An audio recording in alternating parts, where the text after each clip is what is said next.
When hope is gone, undo this lock and send me forth on a moonlit walk. Release restraint level 0.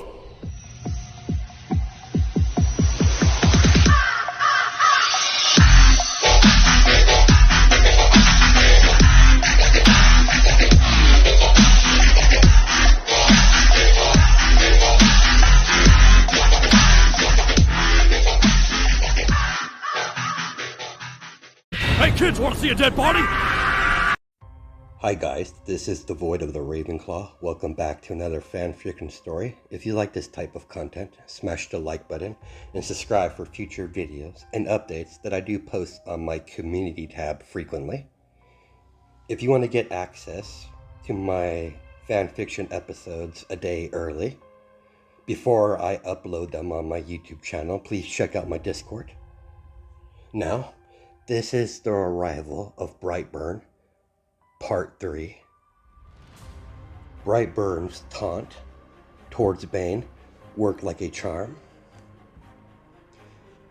Bane activated his mask as his mask filter released venom in smoke form as Bane inhaled the chemical as he started to grow, as his muscles expanded, as Bane grew 3 times his normal size.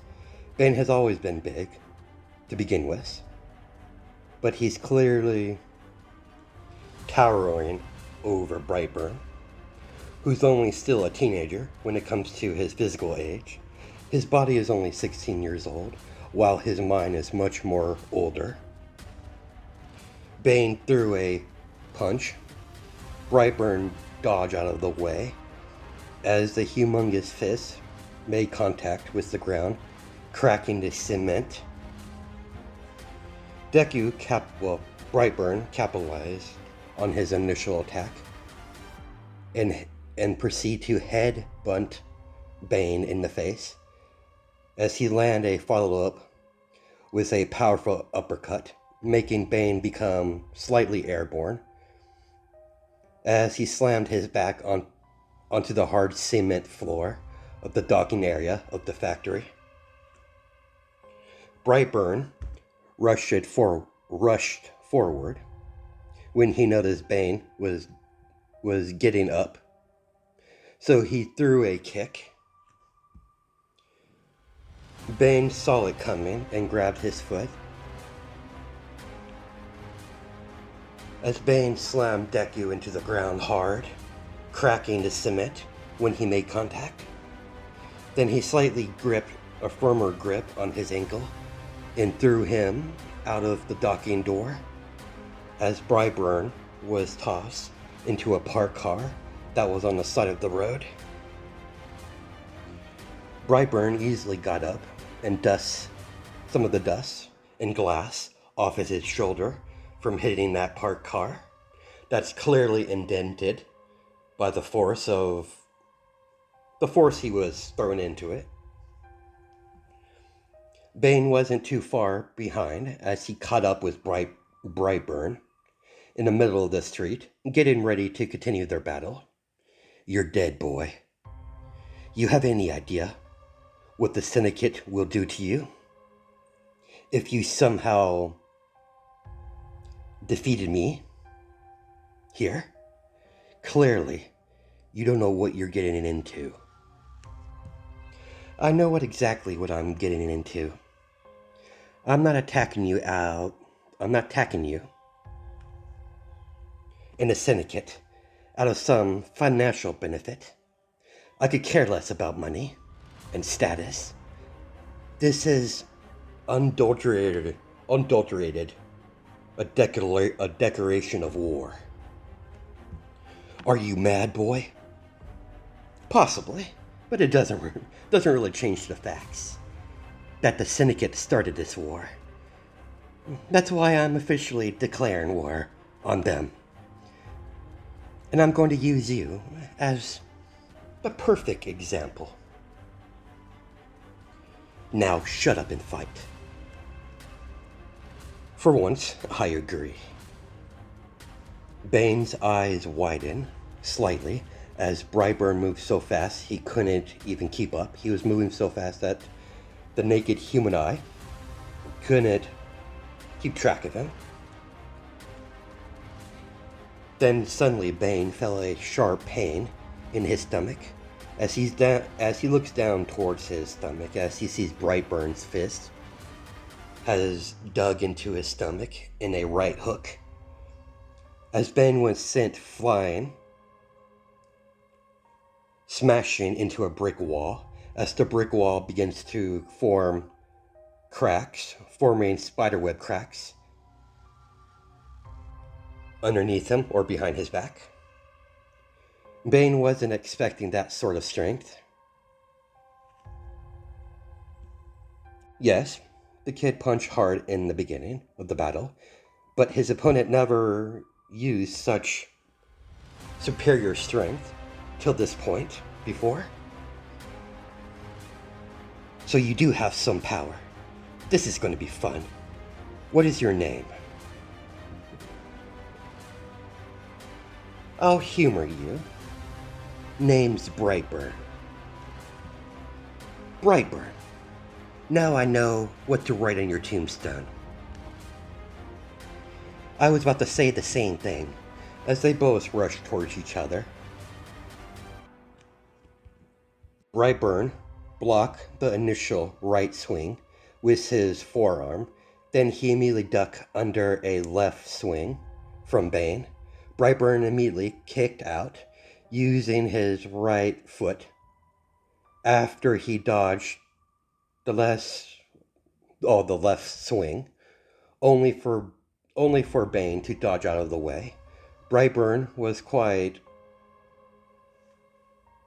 intrigued how nimble this Bane is, considering his large size.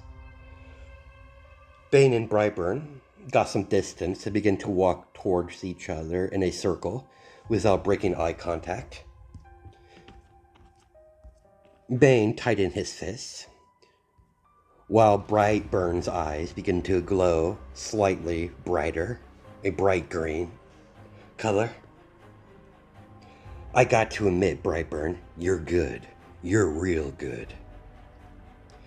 I'm starting to wonder who you truly are.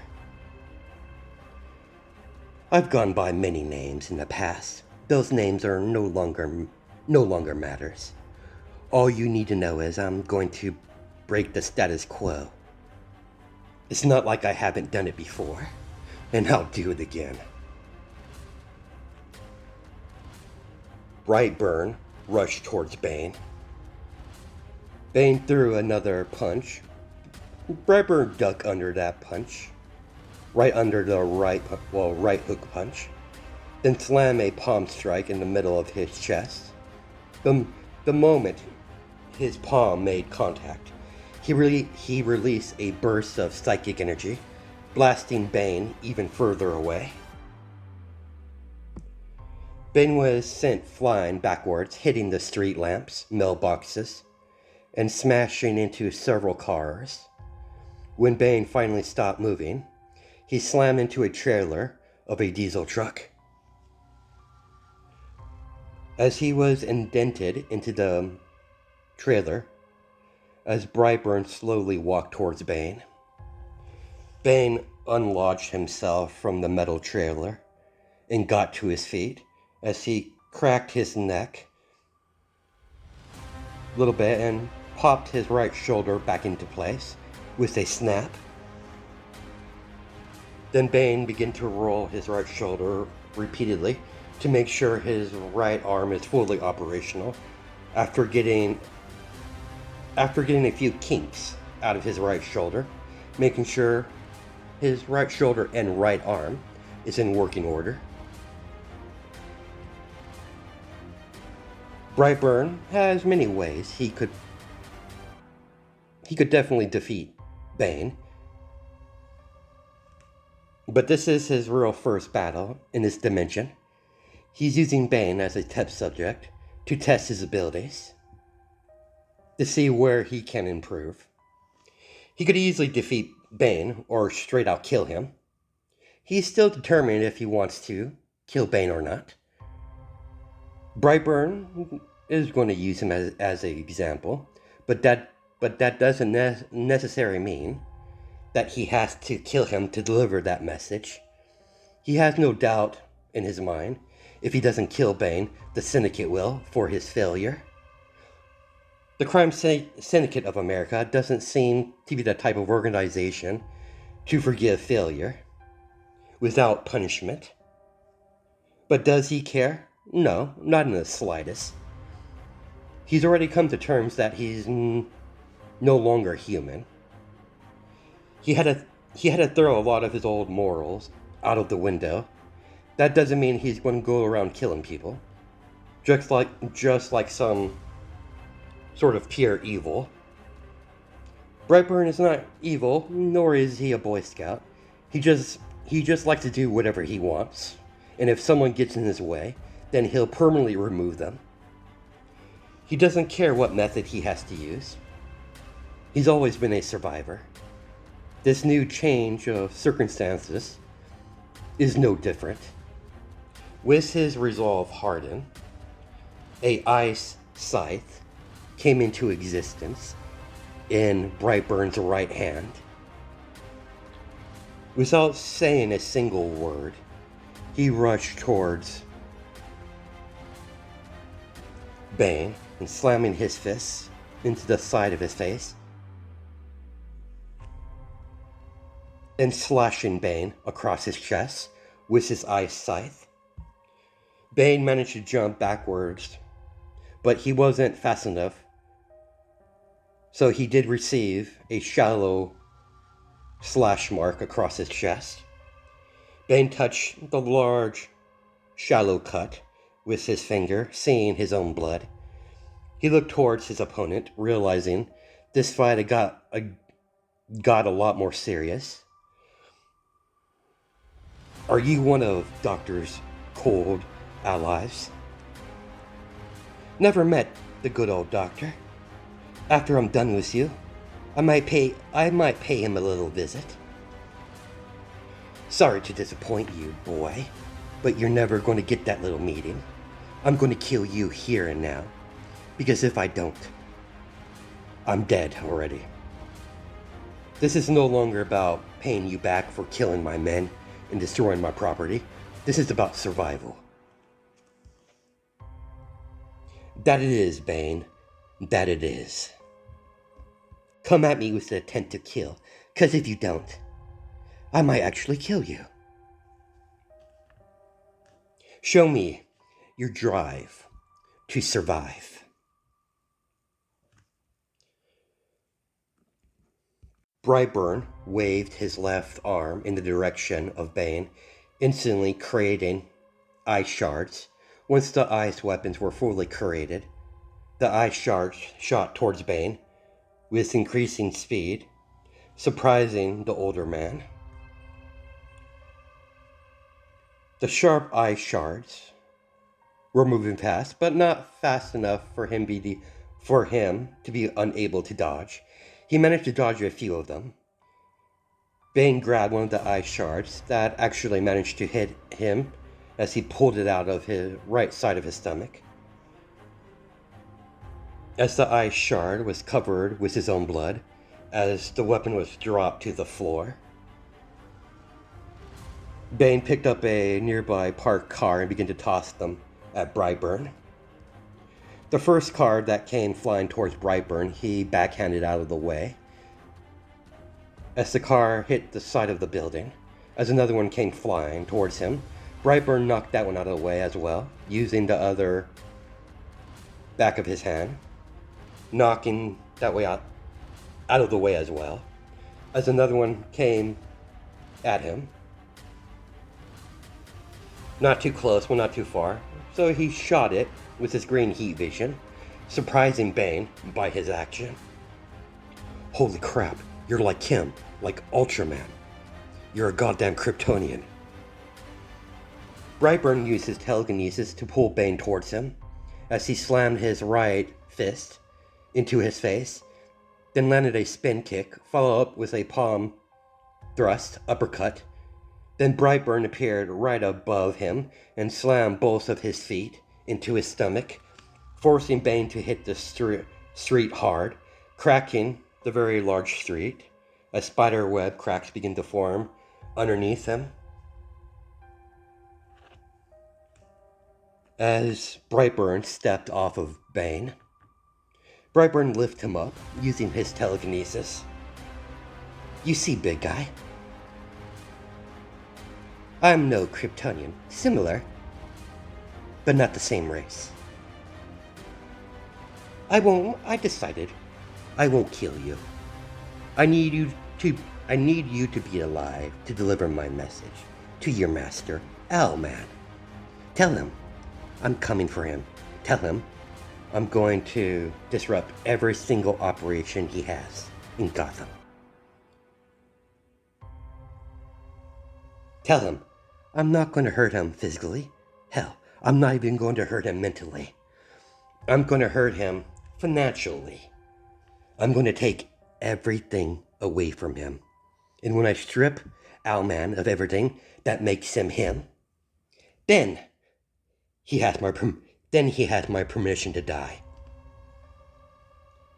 Tell him that, my friend.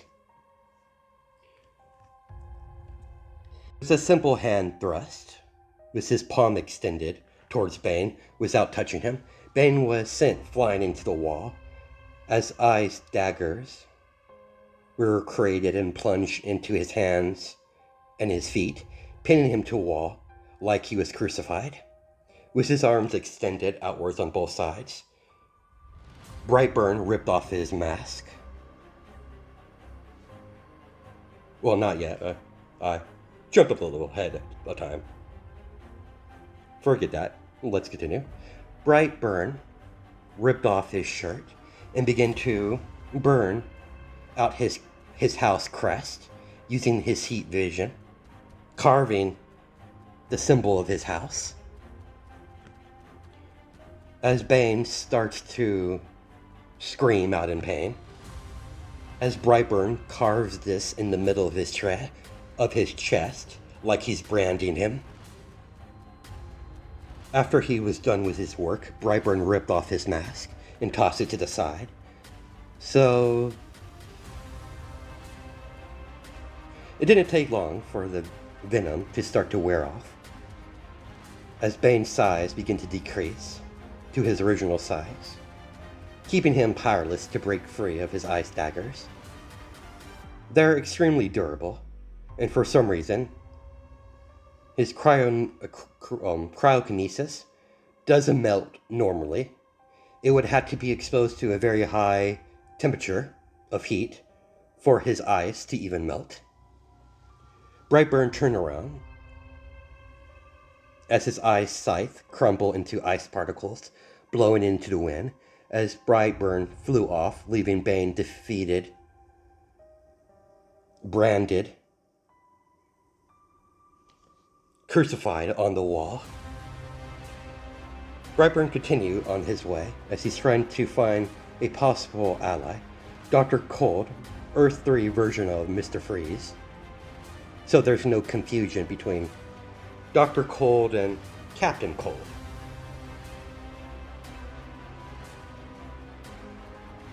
I'm not certain because it's Earth 3. Many characters have different names. I'm not sure if Captain Cold is named the same thing, because many of the characters in this Earth 3, clearly names have been changed and identities has been swapped. So it's a bit difficult, but there's not much information out there. Of course, I haven't really looked for Captain Cold version to this world. So anyways, let's continue onwards. Brightburn continued to search Gotham, trying to locate sub-zero temperatures to locate Dr. Cold. But Brightburn's finding this task to be a lot more difficult than he originally thought. Brightburn detects several areas in Gotham that have that temperature, that below zero temperature, So he's going to have to search each location one by one to to uh, to pinpoint Dr. Cold location. Brightburn arrives at his first location, a large building that's in the part of Gotham that's completely abandoned. The temperature is a lot more colder in the sub-levels of the building. He floated right down in front of the front door that was half destroyed. The place has seen better days. There's not a single person on this block. Clearly this part of Gotham was abandoned for a unknown reason. Despite the building outside appearance, the foundation of the building is still in good condition. It could definitely need a good remodeling inside of the building. It is definitely going to be a fixer-upper. Cracked walls, broken windows, old destroyed furniture, blood stains all around. It's clearly evident this building has been used in quite some time. Even some plants are starting to grow inside the building, into the interior of the building. Brightburn went to the next room and pretty much saw the same thing. He continued to look around using his X-ray vision to locate the elevator that will grant him access to the sub-labs, where the high concentrated below zero temperatures originate from.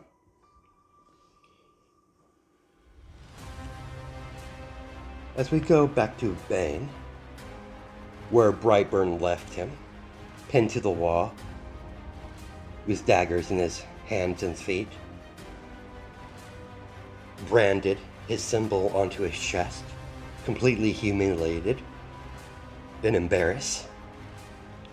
Bane is finally regaining consciousness as he could hear footsteps and the sound of a cane hitting the ground.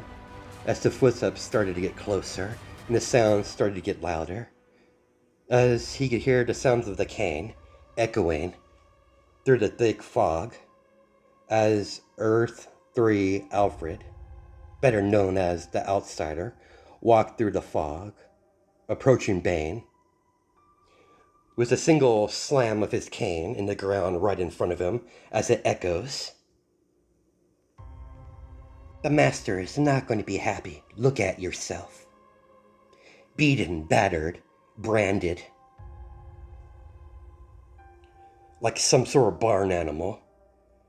Quite a pitiful sight, if I say so.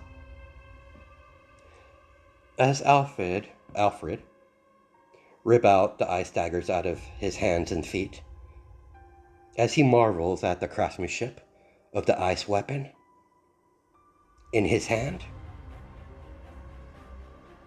Whoever did this to you does have taste for quality weaponry. These daggers are quite well made. How quaint. Bane fell to his knees. Get yourself cleaned up. As he tossed Bane his mask. Now please, explain to me how this happened.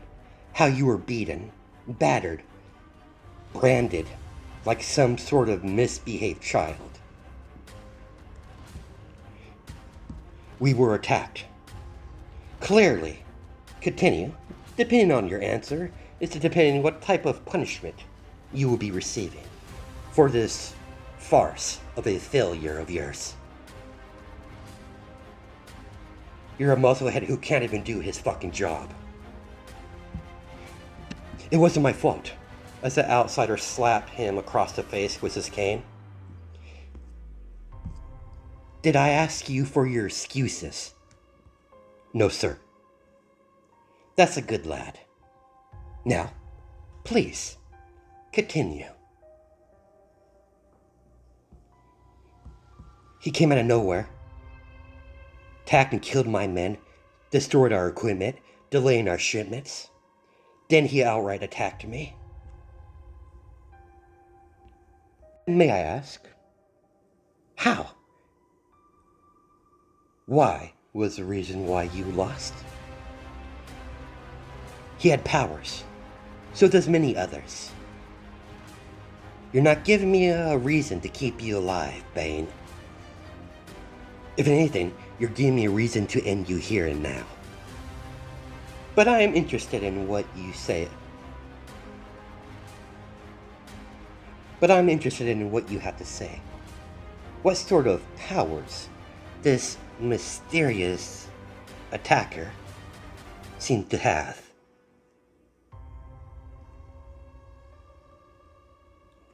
The first one I noticed, it looked like he has some sort of telekinesis, and he was able to create ice out of nothing. If that is all, if that's all you have, then I guess I must cut some loose ends. As he took out his pistol. Wait, outsider. Sir. I'm done waiting. The Syndicate doesn't tolerate failure. I do not tolerate failure. Nor does my master tolerate failure. Goodbye. He has the same powers as Ultraman. That stopped Alfred in his tracks as he lifted up Bane's chain with his cane. Say that again? He had the powers of a Kryptonian. Another Kryptonian, you say? That's what I thought, but he said he wasn't Kryptonian. But that doesn't change the fact that he has similar powers, regardless if it's true or not. Indeed. Another alien. And an alien of an unknown origin. This is very troubling news. Did you at least get his name? He goes by Brightburn. He left me to deliver a message to Owlman. Relay the message, and I'll relay it to the master. Of course, sir. He says he's coming for him. Not just Owlman, but the Syndicate itself. He's declaring war. I wasn't fully conscious for the whole message, but he's basically going to target all of Owlman's operations. He's very determined to hurt Owlman. Financially, it seems like. Indeed, it does seem personal. Interesting. Get up, clean up, get healed up, then gather your little minions that hasn't been killed by this brightburn. Kill him, then bring back the corpse to the master. Do not fail me in this, Bane. You've already failed once, and I won't allow your failure to happen a second time. Do we understand each other? Yes, outsider. Good. Get out of my sight. You disgust me. As Bane walked and limp back into the factory to patch his wounds up and take some of the regeneration pills that the Syndicate provides to jumpstart the healing process, it won't cure life-threatening wounds, but wounds like he has should be healed up in an hour or two. What a odd name, Brightburn. Indeed, it sounds like it's personal. I wonder how the master wronged this Brightburn. No matter, he'll die, like the rest who challenged the Syndicate. But it was getting quite amusing seeing that brute branded like some sort of cattle. I wonder what that symbol means. This Brightburn fellow definitely knows how to deliver a message. Doesn't really matter. Regardless, it's best if I report back to the master. Things were getting boring around here. At least things are starting to liven up with this mysterious Brightburn. the outsider went back to report to Owlman in person.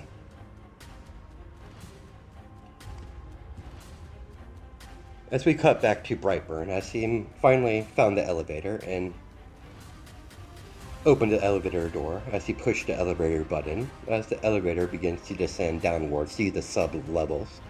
Once the elevator door opened up, he found himself in a very cold, abandoned laboratory. Because he's from an alien species, he's not bothered by the very low temperatures of below zero. Brightburn gave his surroundings a lot more he gazed at his surroundings a lot more closer. The laboratory itself wasn't anything special. A bunch of laboratory equipment scattered all around. Large tubes where you could put a full-grown human inside. And by the liquid particles inside, the glass tube it's been used quite recently. Probably a few years, but the residue of the liquid is still present. And he sees a large singular computer. Brightburn used his powers over telekinesis to control the electronics as he easily got into the computer. And he soon found out the entire mainframe was scrubbed. The ceiling of the laboratory was filled with tube, wires, and pipes traveling all around, easily for someone to hide in. Brightburn was fully aware he wasn't alone in his abandoned laboratory, but he chose to ignore it, to ignore the unknown presence. Scarecrow has been watching this stranger enter this laboratory for several minutes now, as Scarecrow is hiding above one of the pipes. As he has his collapsed handle in his hand, once the button is pressed along the handle, it will reveal a metal scythe. Once he notices his target is getting in the middle of the laboratory, right beneath him, he presses the button on the side of the handle of the collapsed handle, as the collapsed handle shifts into a full-blown metal scythe, as he hopped down ready to cut this intruder in half, only for Brightburn to block the metal scythe with his own scythe, as metal met ice. To say Scarecrow was surprised would be understatement, but he did not panic. He released some fear toxin from the bottom of his wrist into Brightburn's face.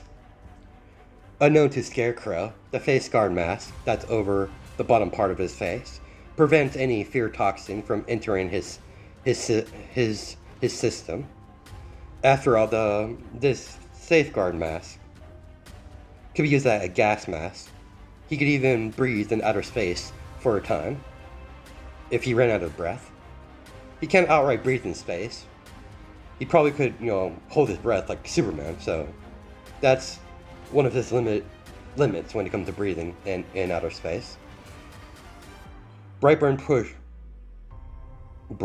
pushed Scarecrow away using a little bit of his telekinesis. Scarecrow, while in midair, after he was blasted with telekinesis, started to fix his posture in midair and backflip and throw several throwing daggers. As Scarecrow landed on his feet with his extended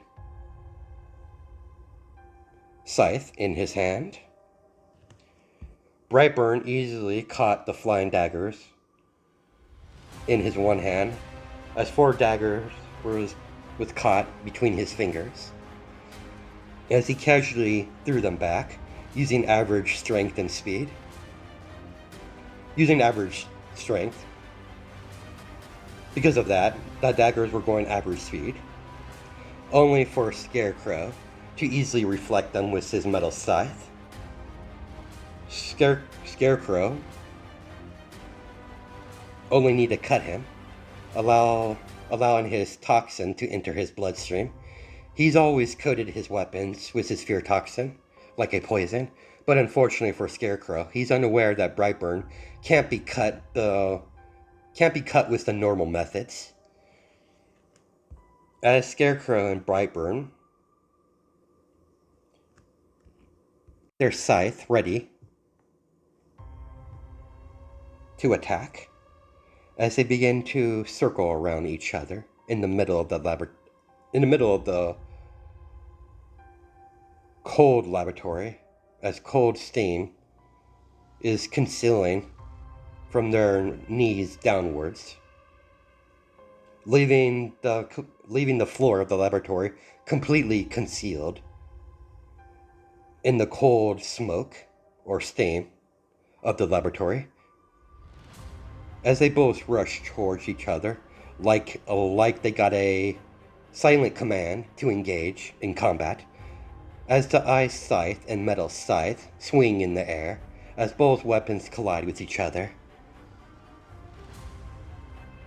As another